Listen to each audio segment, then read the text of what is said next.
என் பாதத்தை பள்ளிக்கொள்ள உனக்கொரு அனுமதி தந்தேன். நாடை தாங்கிக் கொள்ள என் கூந்தல் ஏந்திக் கொள்ள உனக்கொரு வாய்ப்பல்லவா.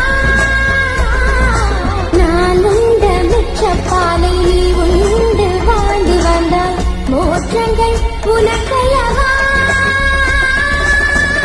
வெண்ணிலவை தட்டி தட்டி செய்துவிட்டு சிற்பம் ஒன்று கண்டேன். அதன் விழிகளில் வழிவது அமுதல்ல விஷம் என்று கண்டேன். அதன் நிழலையும் தொடுவது பழி என்று விலகிவிட்டேன். வாழ்விழியால் வலை விரித்தாய் மஞ்சளை வெல்லாது. வலைகளிலே நீ சிக்கலாம் தண்ணீர் என்றும் சிக்காது. வா என்றால் நம் வருவதில்லை, போ என்றால் நம் மறைவதில்லை. இது நீ நான் என்ற போட்டி அல்ல. நீ